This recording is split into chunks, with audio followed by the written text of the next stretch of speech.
Olá para todos e todas. Estamos com mais um debate intermediado pelo LLP-FIL, Laboratório de Licenciatura e Pesquisa sobre Ensino de Filosofia. O nosso convidado de hoje é o professor Walter Cruz, professor de Geografia da Universidade Federal Fluminense, e com ele apresentaremos algumas questões acerca da decolonialidade, questões introdutórias para pensarmos as noções do giro decolonial. Sou o Cosme Soares, seja bem-vindo à nossa conversa. Professor Walter, uma primeira pergunta, a gente pensando sobre a questão da decolonialidade, como que a gente poderia pensar assim, um momento-chave, um marco inaugural da teoria decolonial e assim, com uma sugestão dos principais autores, expoentes iniciais dessa teoria. Bom, boa tarde, nós estamos gravando agora à tarde, né? Boa tarde, então, para o Cosme e para o Jefferson, que me acompanham aqui. Eu agradeço pelo convite, né? Eu acho, Cosme e Jefferson, eu acho que tem duas maneiras de tentar interpretar a história intelectual desse, que eu chamo de um movimento ético, político e epistêmico, né? Esse chamado giro decolonial. Existe uma maneira restrita, mas puramente acadêmica, de recortar e de contar essa história. E existe uma história e uma segunda maneira mais ampla, mais generosa e mais ampliada. De uma maneira mais restrita, uma primeira maneira de contar essa história, as pessoas tentam contar essa história de duas maneiras. Primeiro, tentam buscar antecedentes intelectuais desse movimento. Então, as pessoas vão buscar na pedagogia crítica da pedagogia do oprimido do Paulo Freire, isso nos anos 60. Alguns vão buscar na obra do Mariátegui, que é um pouco anterior a isso, no Peru, um pensador importante que vai influenciar um desses expoentes do pensamento descolonial contemporâneo, que é o Aníbal Quijano. Outros vão buscar na obra do Frantz Fanon, né, um pensador caribenho da Martinica, mas que se torna um pensador na França e no continente africano, uma raiz fundamental desse pensamento. Então, assim, existe toda uma geração entre os anos 50, 40, 50 e 60 de pensadores que normalmente, quando tenta se construir uma genealogia, busca-se entender que esses intelectuais tinham como questão fundamental debater e problematizar a herança colonial na formação das sociedades latino-americanas. Essa é uma primeira maneira de entender. Um segundo momento é já a transição dos 80 para os anos 90, quando esse grupo de intelectuais chamado modernidade, colonialidade, né? Aí já um grupo de intelectuais que tem Aníbal Quijano, Henrique Dussel, Walter Mignolo, né? Esses três principais, fundamentalmente, depois se agrega a outros, como Aldonado Torres, Ramon Grosfoguel, Arthur Escobar. Já na transição, aí dos 80 para os 90, recuperam muito desses pensadores anteriores que eu falei, né, e tentam reformular e atualizar essas discussões em outras chaves, né, recuperando esse debate. Em outras genealogias, as pessoas tentam incluir outros elementos além desse que eu falei. Falo da teoria da dependência, foi uma teoria mais ligada ao campo do marxismo, mas um debate mais ampliado, que não se restringia, apesar de estar ancorado no solo marxista. A teoria da dependência é heterogênea internamente, então alguns recorrem a esse pensamento como um pensamento, vamos dizer, que é uma das bases de recuperação desse pensamento. Outros preferem mobilizar outros movimentos na América Latina, como a teologia da libertação, que revigoram o campo da espiritualidade, especialmente no campo de um cristianismo popular. Ou seja, então tem toda uma trajetória de pensadores que antecedem essa geração dos anos 80, dos anos 90, e que vai se popularizar a partir dos anos 2000. E no Brasil, na última década, né? Então, essa é uma história, uma forma de contar uma história. As genealogias são sempre seletivas, as genealogias são sempre interessadas. Mas existe uma outra forma de compreender isso, que eu acho mais interessante. O pensamento descolonial, então ele não se restringe a essa história que eu contei. Ele tem uma temporalidade muito mais larga, ele coincide com a própria história do colonialismo, então tem 500 anos de história. Ele não se restringe a pensadores e intelectuais que estão na universidade.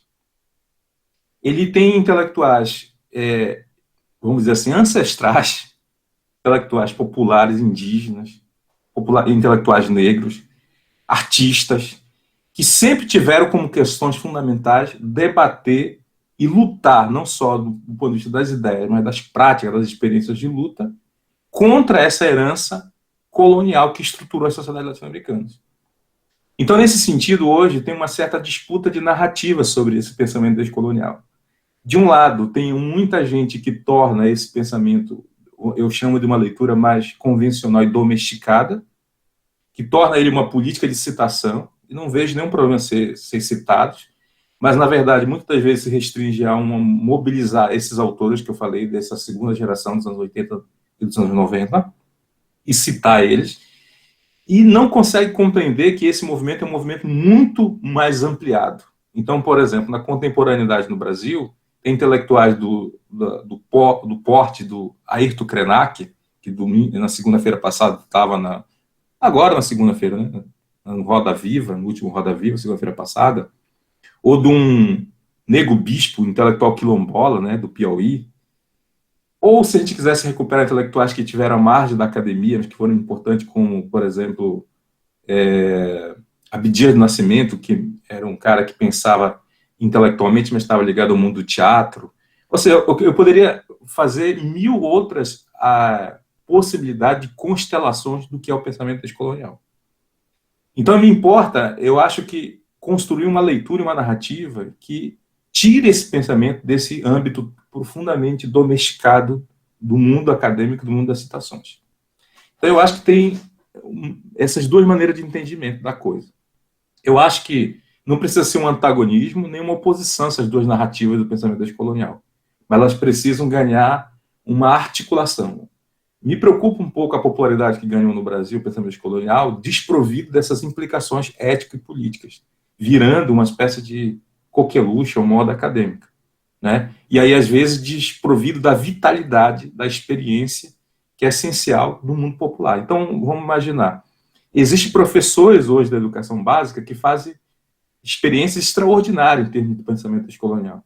Existem artistas populares que fazem isso em termos extraordinários, lutadores, militantes populares que têm práticas, pensamentos, estéticas do pensamento descolonial extraordinário. E, no entanto, eles não conhecem esses autores, não usam a terminologia conceitual e não participam desse debate do ponto de vista mais formal acadêmico.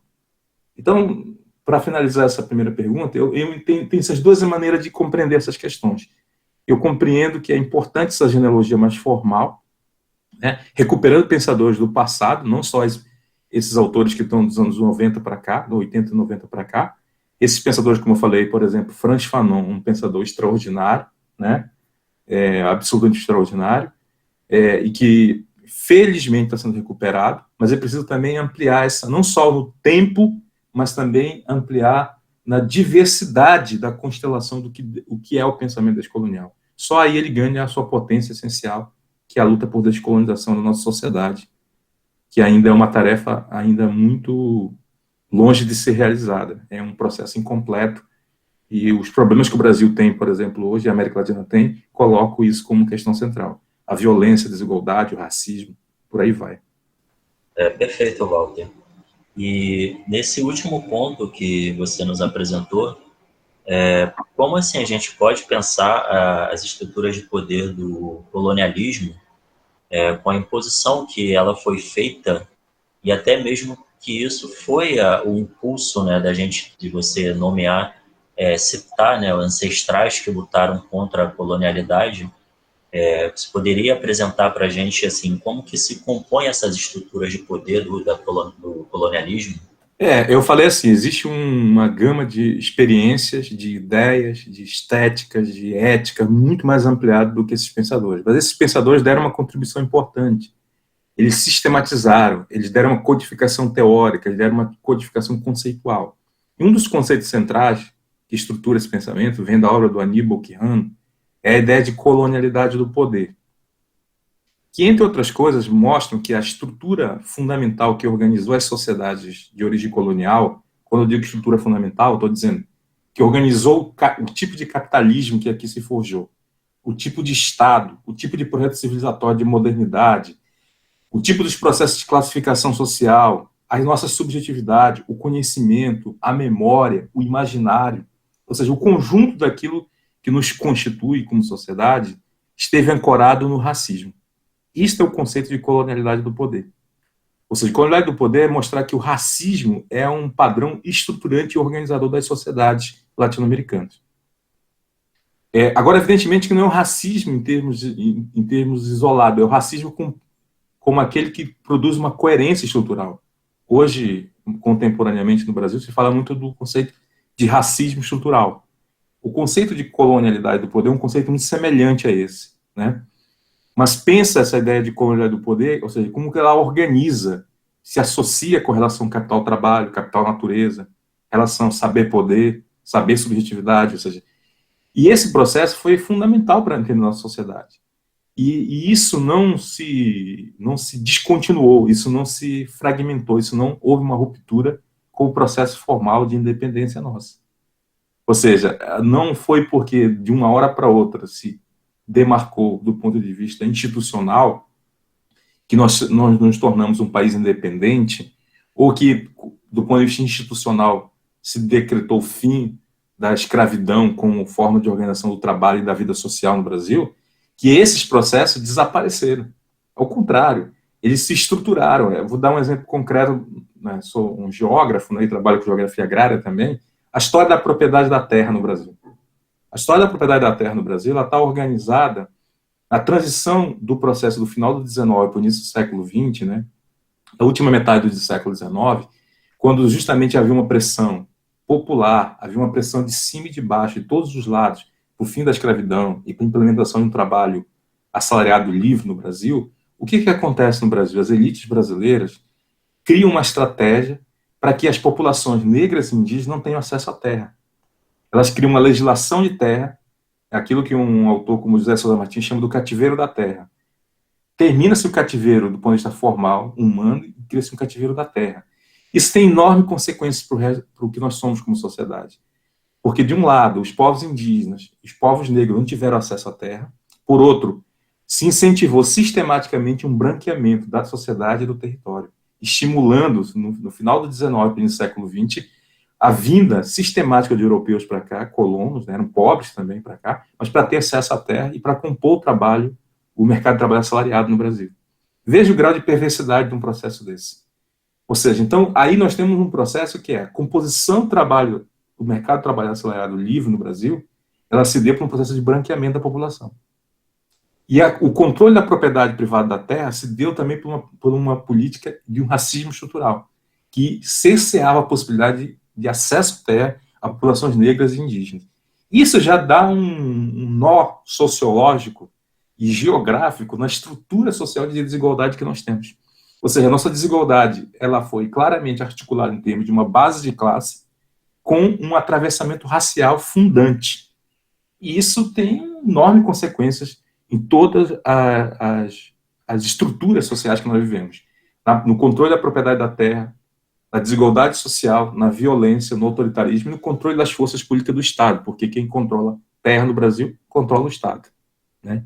Então, ou seja, o debate do pensamento colonial, de um certo modo, é dizer o seguinte: o passado tem uma densidade, tem uma espessura histórica que tem uma influência e um papel decisivo ainda no presente. Isso é muito importante, ou seja, as questões que o Brasil debate contemporaneamente, ela tem não é simplesmente atribuir ao nosso passado colonial. Não é uma questão só do passado, esse passado é presente. Ele tem muitas formas de manifestação, de atuação, de influência nos debates e na vida social contemporânea. Então, esse é o primeiro aspecto central do debate do pensamento colonial. É entender que a história nossa de larga duração tem ainda um papel ativo no debate contemporâneo. E isso não tem como fugir. Então, se coloca 3 pontos, eu acho, aí, só para resumir isso, como questão central. O racismo no Brasil é uma questão estrutural. Não tem como discutir, por exemplo, o capitalismo, as classes, a experiência de classe, a relação capital-trabalho, a relação saber-poder, sem pensar racismo, subjetividade, sem pensar racismo no Brasil. O segundo, essa história tem uma larga duração. E os processos de ruptura e transformação, a modernização, o processo de urbanização, a industrialização, ou seja, os vários processos de ruptura que nós vivemos, eles não suplantaram essas heranças. Essas heranças têm uma forte permanência. E o terceiro, isso tem uma coerência, tanto do ponto de vista materialmente, ou seja, o controle material, o controle dos recursos e o controle do poder é profundamente desigual e marcado por essa estrutura, mas também o controle cognitivo e o controle subjetivo. Ou seja, o controle do conhecimento, o controle da memória, o controle da subjetividade, o controle do imaginário também é.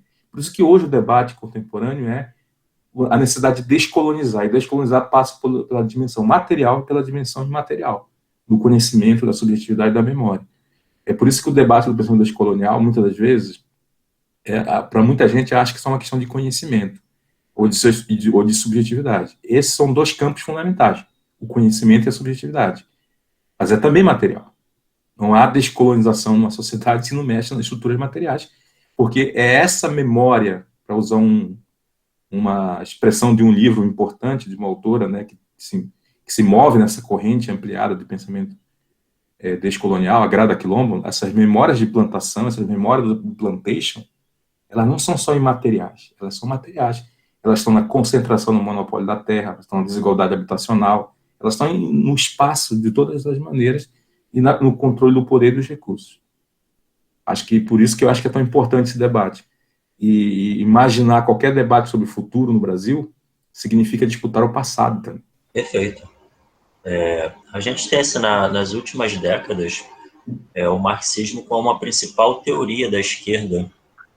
E nos últimos anos, principalmente na última década, o surgimento de novas teorias ligadas principalmente à questão de raça, de gênero, vem tirando o protagonismo do marxismo dentro das teorias da esquerda.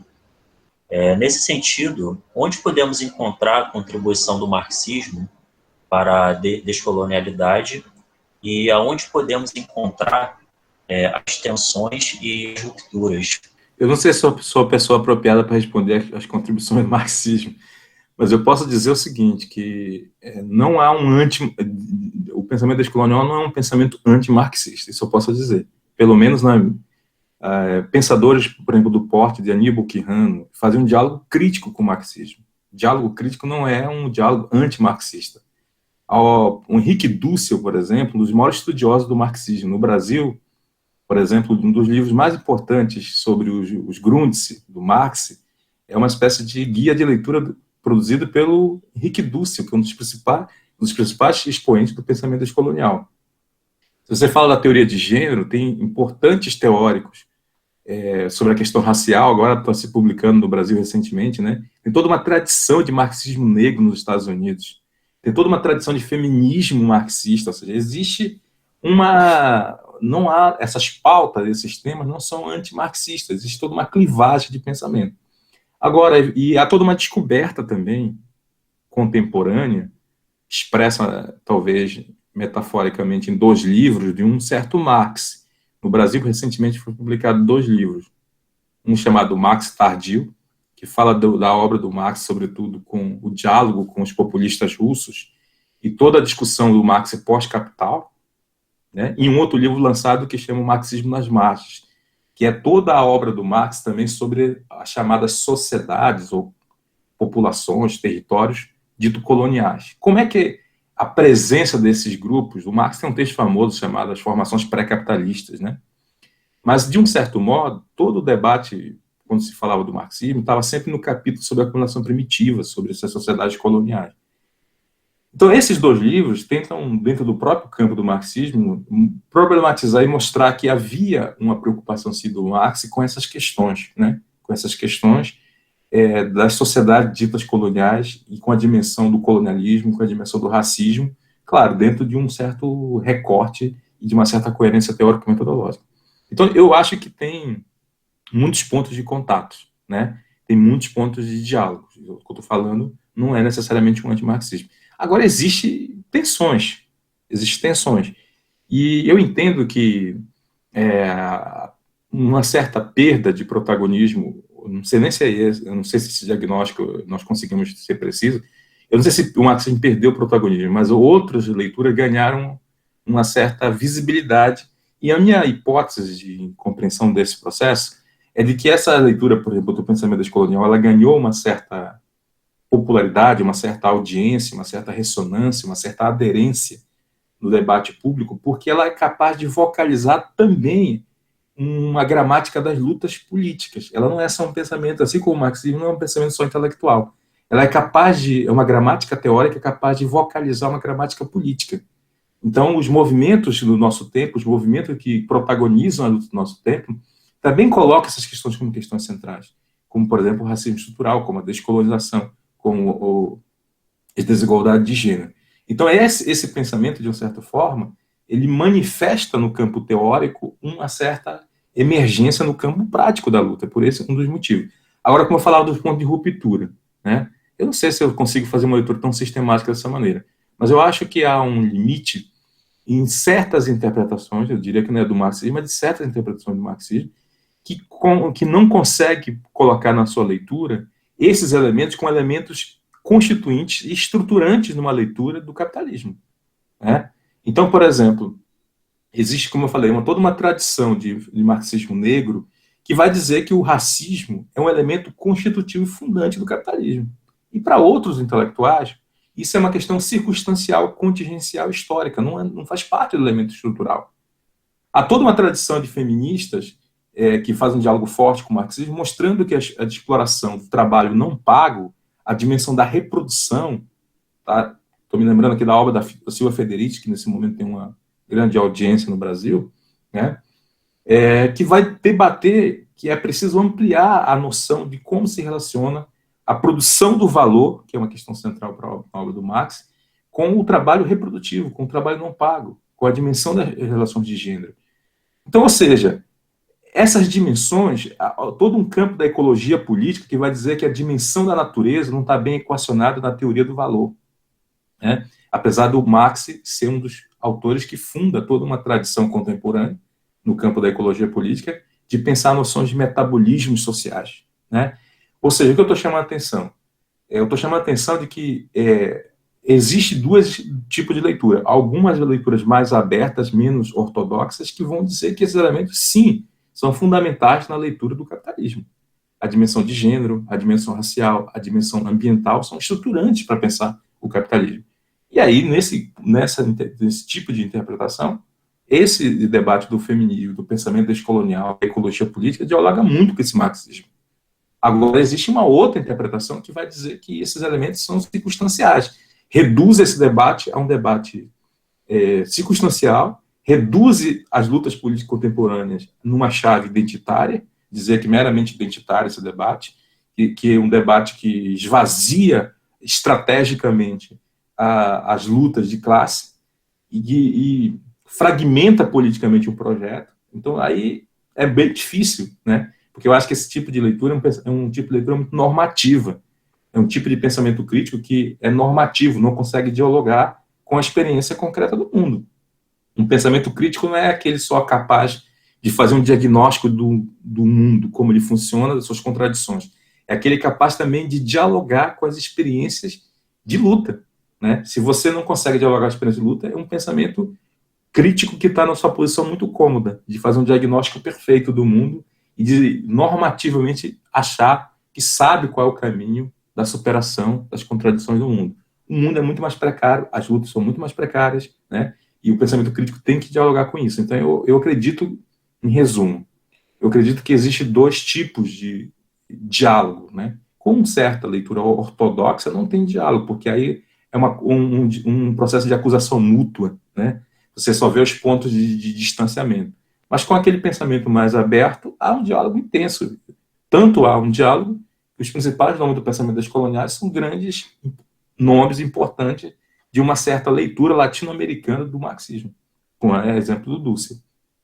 Né? E aí, por exemplo, o marxismo que se renovou, na geografia, por exemplo, com um debate sobre formação socioespacial, né? Todo um debate sobre formação socioespacial, sobre experiências de classe, sobre espaço vivido, sobre cotidiano, né?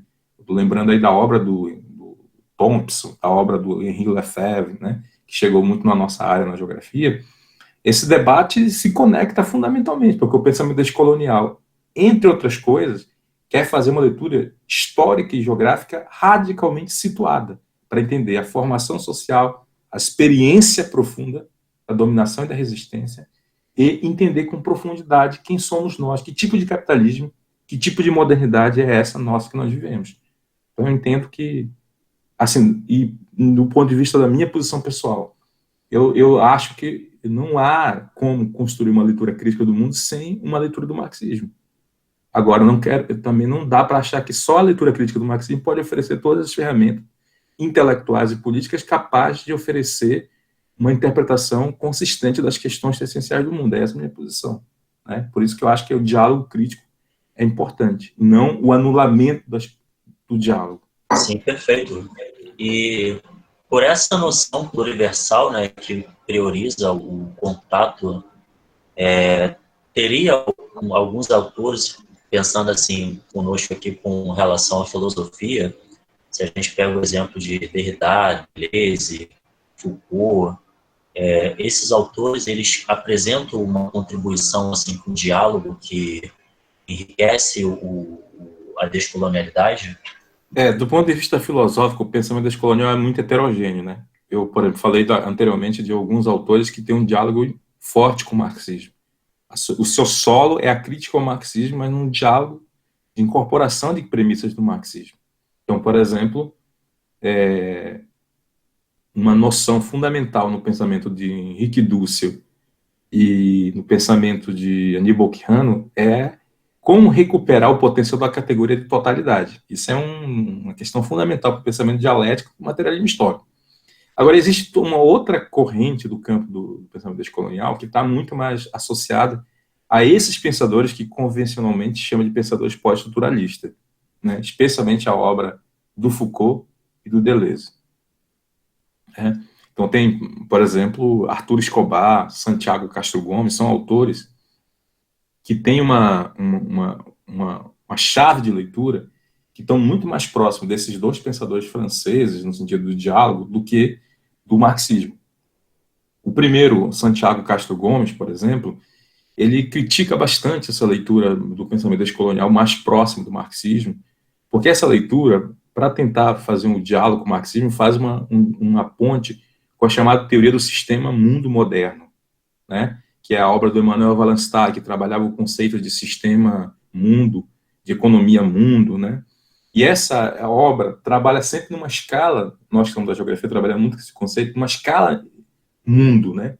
E o Santiago Castro Gomes, numa inspiração de chave Foucaultiana, critica que essa ideia trabalha com uma visão muito abstrata de racismo, muito abstrata de poder, trabalha sempre na macroestrutura, trabalha sempre numa macro sociológica, e ele propõe trabalhar com uma outra perspectiva, de fazer uma espécie de arquigenealogia dos dispositivos concretos, das tecnologias concretas de poder que a colonialidade se manifesta. Então ele concorda que o conceito de colonialidade do poder, do saber, do ser, da natureza são centrais, mas ele acha que não dá para trabalhar com esses conceitos genericamente, tanto do ponto de vista histórico quanto do ponto de vista antropológico, e eu acrescentaria geográfico. Então é preciso entender, por exemplo, será que o racismo se dá de maneira igual na América Andina, onde a maioria desses pensadores, na maioria das vezes, tem sua observação concentrada, e no Brasil? Será que o racismo tem a mesma estrutura?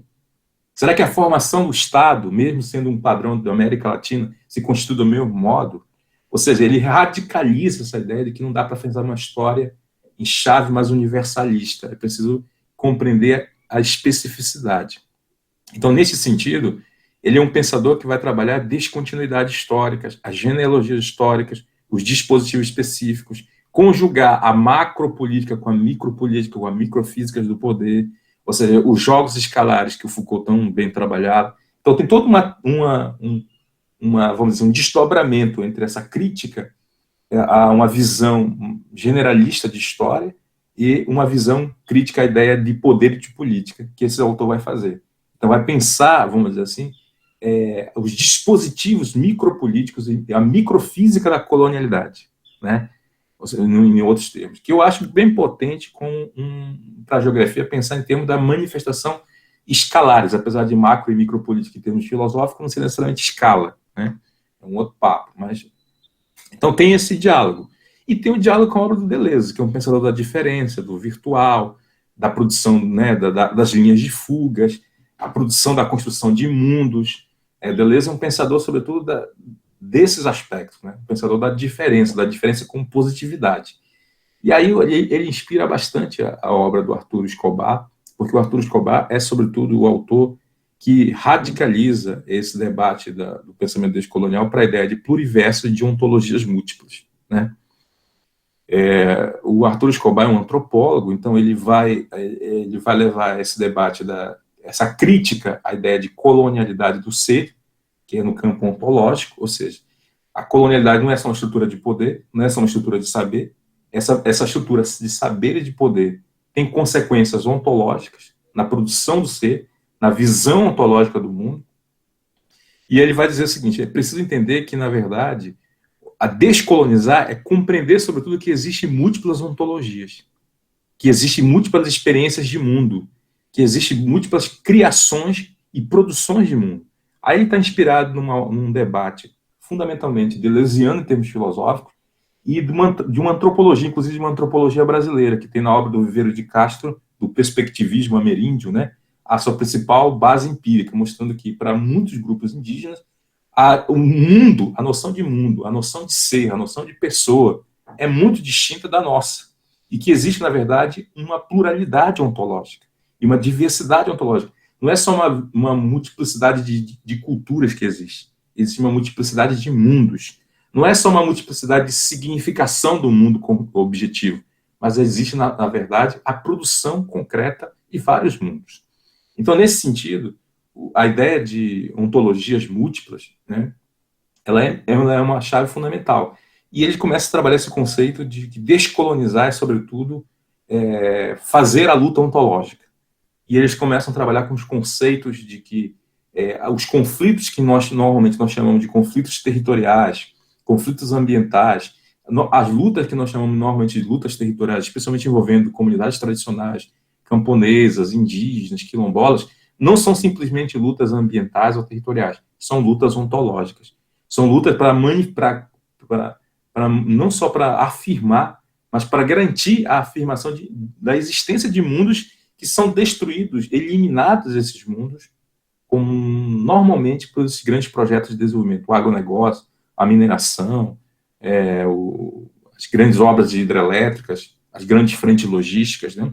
Então, nesse sentido, o que eu estou tentando chamar a atenção, existe um diálogo com esse outro campo de pensamento, onde o debate do micropolítico, o debate da diferença tem um peso.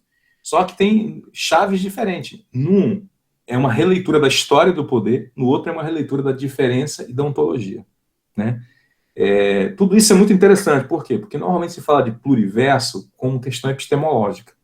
Ou seja, a crítica mais óbvia do pensamento descolonial é de que não existe, de que o universalismo é uma retórica de poder. Aliás, é um historiador, o sociólogo que faz um livro, Manuel Wallenstein, que o livro chama Universalismo, a Retórica do Poder, Universalismo Europeu, a Retórica do Poder. Ele mostra, em termos históricos, como se construiu a ideia de universalismo. Não meramente filosoficamente falando, mas em termos históricos, como se constrói, em que momento o discurso da universalidade ele ganha configuração no discurso filosófico europeu, né? Então, essa é a crítica mais óbvia do pensamento descolonial. Ou seja, tentar localizar, situar, regionalizar o pensamento. E mostrar que aquilo que é um discurso com pretensões universalistas, na maioria das vezes é uma retórica de poder e uma estratégia geopolítica de poder do que efetivamente alguma coisa de universal. Essa crítica é feita no campo usando conceitos, desde os anos 70, o Henrique Dussel usa essa crítica, tentando mostrar que não dá para fazer só uma história da filosofia. É preciso fazer uma geopolítica da filosofia. Isso desde os anos 70. Né? Depois o pensamento feminista vai falar do pensamento situado, vai dar toda a origem ao debate sobre geopolítica e corpo política do conhecimento. Então a ideia de pluriversalismo vem dessa crítica, primeiro epistêmica. Depois ela chega nesse campo ontológico que eu estou falando, que é mais difícil a compreensão. Porque dizer que existem vários lugares de enunciação, que existem vários centros de produção do conhecimento, de que existem várias possibilidades de epistemes, né? no sentido Foucaultiano, de que a episteme não é só uma sucessão de epistemes, mas existem epistemes que convivem a partir de posições geopolíticas diferentes. Essa é uma ideia mais consolidada. É o que, por exemplo, o Dussel fazia, é o que o Eduardo Said fez no orientalismo, mas levar isso para o campo ontológico, dizer que não existe não só formas de conhecimento diferentes, mas experiências de mundos diferentes, ontologicamente falando, aí é um debate mais radical, né? Debate mais radical, mas que está atravessando o campo filosófico, o campo antropológico. A antropologia brasileira faz um pouco isso. Viveiro de Castro é um pensador conhecido no mundo inteiro por esse debate, né? Cruzando o trabalho etnográfico com o trabalho filosófico e o diálogo com a obra de Deleuze, né? E do ponto de vista do pensamento descolonial, isso se articula com essa crítica já, essa ideia de que, na verdade, a colonialidade colonizou não só os saberes, mas também a nossa experiência de ser, as nossas experiências ontológicas. Perfeito, professor. Para concluir nossa conversa, né, nosso debate, como a gente poderia pensar assim, um cidadão normal? A gente tem o Milton Santos, que elucida a questão do homem lento, o Guerreiro Ramos, que ele elabora a noção de negro-vida, o cidadão comum. Como que a gente poderia pensar assim, no exercício, né, no seu dia a dia, para se livrar dessas estruturas de poder da colonialidade? Primeiro eu acho que é isso, assim, né? Eu comecei dizendo para você que eu entendo o giro descolonial como um sentido bem mais amplo do que simplesmente uma lógica acadêmica, né? A gente está na academia, faz pesquisa, orienta pesquisa e tudo, mas eu acho que não dá para tomar isso como uma estratégia meramente de uma disputa acadêmica, com uma escola acadêmica ou a produção do conhecimento acadêmico. Ela é uma estratégia política, uma estratégia existencial essencial. Eu acho que a primeira coisa fundamental é entender que existem várias frentes, vários campos de lutas com várias estratégias ao mesmo tempo. Eu acho que é esse o entendimento, né? Por que eu estou falando isso? Porque um equívoco é achar, por exemplo, que a educação básica não é um campo fundamental, que a produção estética artística não é um campo fundamental, que o lugar da política não é um campo fundamental, que sim, o pensamento filosófico ou o pensamento acadêmico não é um campo fundamental. São estratégias de disputas diferentes, mas que todos, de um certo modo, contribuem. Agora, eu acho que a tarefa fundamental nossa é uma disputa pelo nosso imaginário e pela memória. O Brasil vive uma situação difícil, um momento extremamente onde a vida humana é completamente descartada, onde há uma apologia pelo autoritarismo, onde há uma erosão das instituições do Estado de Direito, há uma criminalização do conhecimento, há uma criminalização da ciência, da academia, do conhecimento, há quase um anti-intelectualismo instalado, né? Quase qualquer tipo de reflexão é tomada como algo até criminoso, né? Por uma série de grupos de ultradireita. Então eu acho que a gente tem que estar atento ao trabalho de memória e o trabalho imaginário. E esse trabalho de memória e imaginário, ele passa fundamentalmente, no meu modo de ver, por uma disputa conceitual, onde ela tiver que ser travada no campo acadêmico, mas numa disputa de narrativa, uma disputa de estética. Por que eu estou falando isso? Porque no Brasil a gente consegue ter uma situação da sociedade estar polarizada. Uma parte da população brasileira apoia, por exemplo, o projeto político que nós vivemos hoje. Uma parte da população brasileira, por exemplo, não tem nenhum tipo de pudor em defender a experiência de uma ditadura. Então, isso é muito grave. Acho que todos nós devemos nos interrogar. Eu faço essa pergunta quase todo dia. Como nós chegamos até o momento que nós vivemos hoje? E como é possível 30% da população brasileira apoiar um projeto político dessa ordem, que é um projeto de morte, né? Não um projeto de nenhum tipo de razoabilidade? Então, nesse sentido, eu acho que a tarefa ela é árdua e ela passa pela essa disputa que eu estou falando, do imaginário e da memória, né? Nós precisamos reconstruir, e aí passa pela disputa da linguagem, pela disputa da noção de patrimônio, da disputa da formação mais elementar possível da nossa subjetividade. Então, se a gente achar que só o campo institucional, só o campo das instituições formais deve ser o objeto da nossa luta, eu acho que é um equívoco. As instituições, o campo da disputa política mais organizada, institucional, ela é fundamental, mas a disputa pelo imaginário, pela memória, pela subjetividade, que passa pela estética, eu acho que ela é absolutamente central.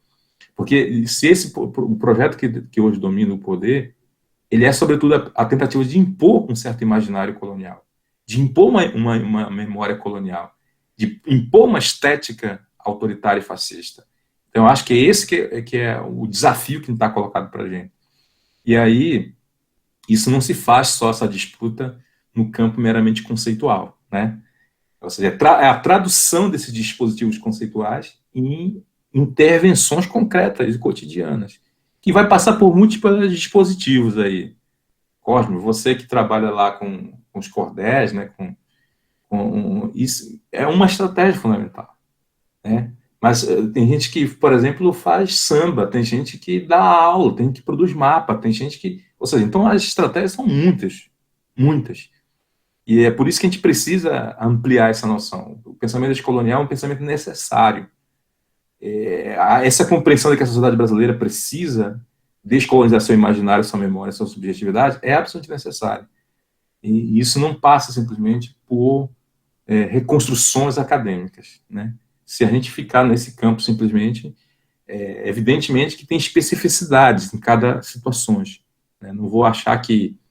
Não estou fazendo um discurso anti-academia, né? Eu sou da academia e vivo na academia, uma grande parte da minha experiência e da minha energia vital. Na academia eu farei as disputas necessárias que eu puder fazer, mas entendo que não é suficiente, não é suficiente, né? E as linguagens são fundamentais nesse aspecto.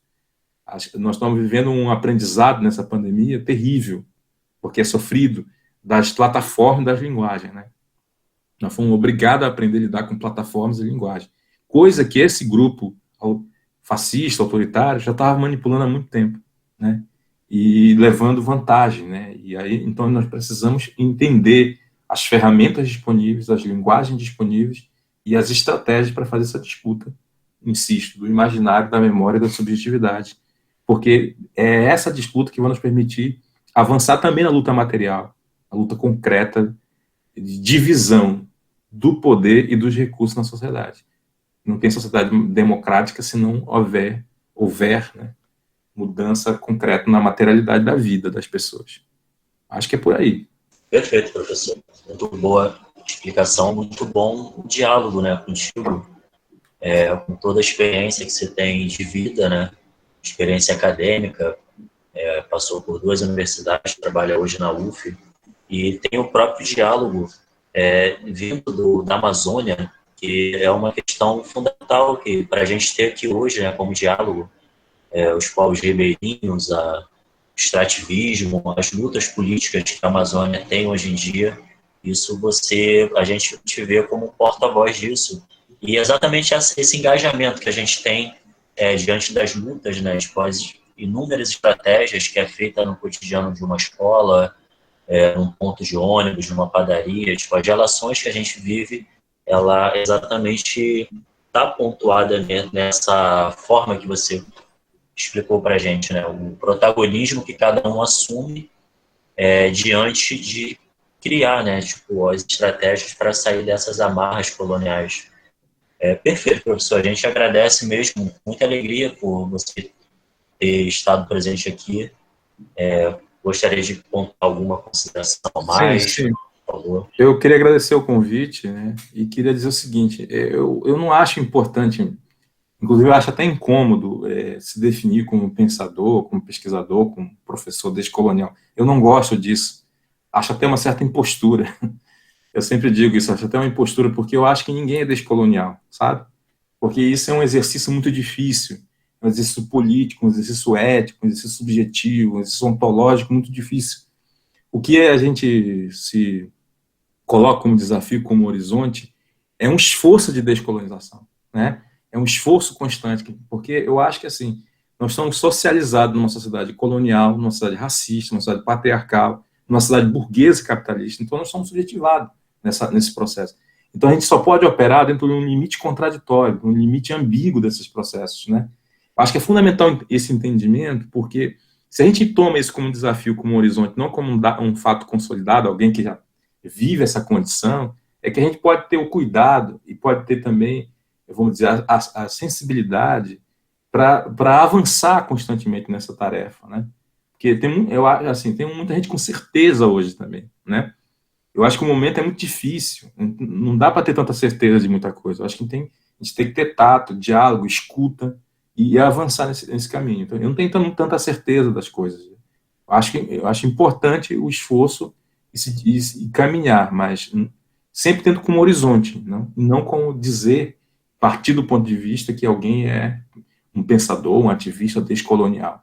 Eu acho meio suspeito alguém que se autodeclara desta maneira, entendeu? Eu acho meio complicado.